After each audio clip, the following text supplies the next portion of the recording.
You know, as a Star Wars fan, I've been looking forward to Star Wars Outlaws. It's being put out by Ubisoft and made by Massive, who made The Division 1 and 2, which are two of my favorite looter shooters of all time. It looks like they're doing some very cool stuff with this game, having large open world areas, and they're supposed to have a number of them, all of which are the size of the Division maps, which is just impressive on its own. On top of that, using the lens filters they created to kind of replicate those looks of lenses from the 70s and 80s that were used to make the original Star Wars movies, this game has been shaping up to be something really, really cool. However, it was recently revealed that there was going to be 3 different versions of the game, going up to $130 total price, and if you want to play the game in early access 3 days early, you're going to have to pay at least $110 US. This is a problem, and today we're going to talk about it. Hey everybody, Bobby here from Direct Gaming, and today we're going to be talking about Star Wars Outlaws' egregious pricing structure to get early access. If you're new here, feel free to subscribe and leave a like. That does support us, and we're trying to hit 5,000 subs by the end of the year, so make sure you subscribe and ring that notification bell if you want to keep up to date on all our videos. So the first looks of Star Wars Outlaws came last year, and they were looking pretty fantastic. Not only did the visuals look great, but the open areas were enormous, and they really captured the feel of the Star Wars universe. Couple that with those special lens effects I mentioned in the intro, and we had a look that really felt like it replicated the feel of old school Star Wars that people like me really love. And then when I found out that it was being made by Massive, who made 2 of my favorite games of all time in The Division 1 and 2, as well as the more recent Avatar Frontiers of Pandora, I got really excited. I was like, hey, Massive knows how to make a really gorgeous game. They know how to make a game that's going to play well, and you can play for a long time that feels just good to play when you're in that moment-to-moment action. And on top of all of that, they look like they're having a brand new Scoundrel story, right? So this is kind of like our Han Solo game that we never got from back in the day. So myself and a lot of other people were really excited about this game because it's looking like it's going to be a huge Star Wars project, really staying true to kind of the source material. And after Final Fantasy VII Rebirth, I would say this is absolutely my most anticipated game of 2024. I was looking forward to just sinking a ton of hours into this, seeing what you could do on different playthroughs, how the game lets you use the world in the combat, whether you can do stealth, whether you can do just all combat, guns blazing kind of stuff. And so I was super excited to finally see a release date revealed for August 30th, 2024. Now this was super exciting because it meant we finally had an end date of the weight of this game, but then they came out with the pricing structure of the 3 editions. First of all, the standard edition is going to be the normal quote-unquote standard of $70 on a next-gen game, and then they'll be having a gold edition and an ultimate edition, which come with 3-day early access, as well as some cosmetics and the DLC packs. Now, I know there are a lot of people who are going to be out there saying, hey, it's normal for a game to have like a special gold edition or what have you, but that is a little different because those are usually at $100. So we're seeing Ubisoft here pushing the pricing structure out just a little more in order to kind of capitalize on the FOMO for people like me who really want to play this game and am really going to regret not buying it on day one. This has caused a huge uproar in the gaming community online, with this decision being so low that even has me agreeing with notable gaming commentator and retired Geico spokesman Asmongold. Renegade, that's the wrong picture, man.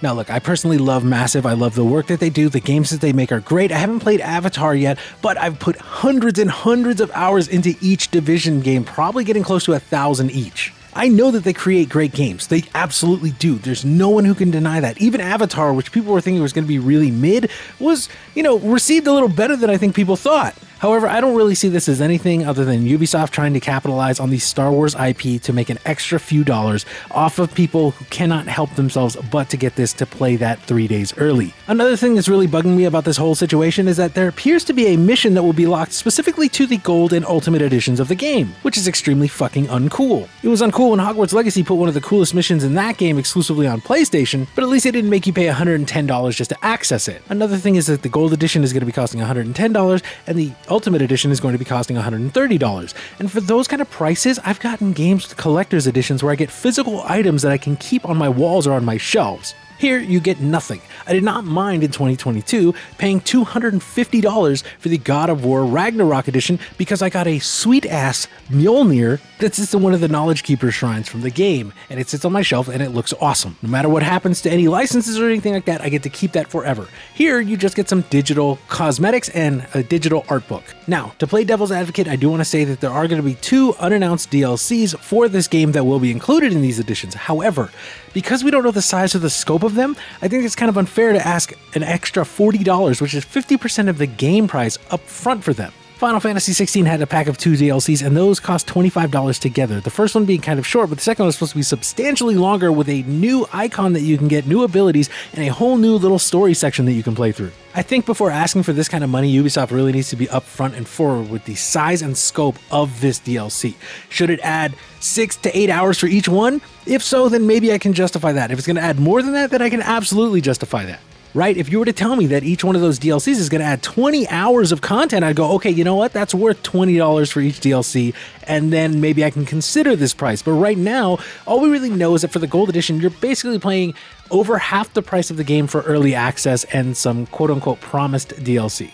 I really hope Ubisoft has thought this out long and hard, because I know a lot of gamers who know that every single Ubisoft game within 6 months is about half price. It's happened with Assassin's Creed Mirage, Prince of Persia, Far Cry, anything. I got Far Cry 6 last year for $9.99. So you know that Ubisoft is going to mark those games down to push more and more units as it goes forward, and I have no qualms waiting to pay $20 for the Ultimate Edition. I will happily do that 6 months after the game comes out if I have to. As much as I love Massive and want to support what they do, I cannot get behind this kind of pricing structure, especially when it's tied to early access, which is something that a lot of people have been charging more and more money for. A ton of people paid for the early access edition of Starfield last year, and man, I know a lot of people regretted it, and I would hate to see the same thing happen with Star Wars Outlaws. Now, personally, I think that Massive is kind of a forward-thinking company compared to Bethesda, who's a little bit stuck in the past, but still, that doesn't change the fact that trying to capitalize off the FOMO of missing the first few days where you get to discover everything yourself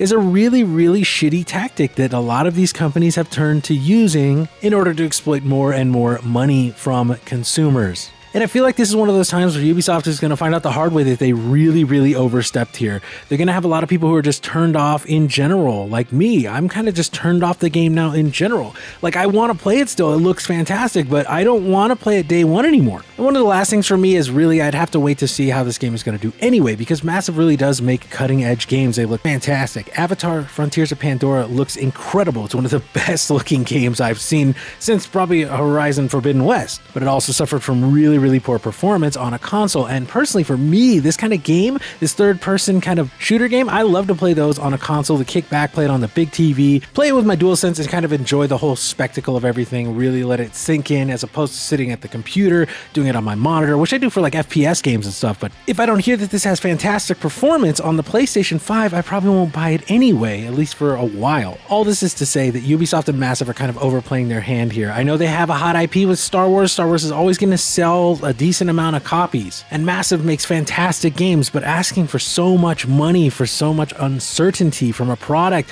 is asking quite a lot from players who are already exhausted, having their games recently have gone up in price and being priced out more and more for things like playing the game 3 days early. I understand the budgets are going up and games need to make that money back, but there's got to be a better way to do it. You just need to deliver a great product that people go crazy for, and when they do, they buy it. Look at Baldur's Gate, look at Elden Ring. Those games have sold like crazy, and they had big budgets, but even if they had the Spider-Man 2 budget of like $300 million, they still would have cleared that easily with sales just by word of mouth. And I think that reaming customers, asking them for $110, $130 for some digital collectibles, 3 days early access, and a couple of DLCs that we know nothing about is a little bit much in today's day and age, especially considering the gaming economy and how tired players are of being nickeled and dimed every single time they want to buy a game to play on their consoles. But now it's time we turn the conversation to you. What do you think about Ubisoft and Massive asking so much for Star Wars Outlaws? We'd love to hear from you, so let us know down in the comment section. We try to read every comment and reply to as many as we have time for. And hey, if you're new here and you enjoyed this video, why not leave a like and subscribe to the channel to keep up on the stuff that we do here. You can ring that notification bell as well. Also, feel free to follow us at 59Direct on Twitter, and you can follow me personally at Little Bobby TV if you'd like. We'd love to hear from you guys on there as well, and I discuss games all day, every day, just about on Twitter. I want to thank you for your time today. This is Little Bobby from Direct Gaming, and I hope to see you soon.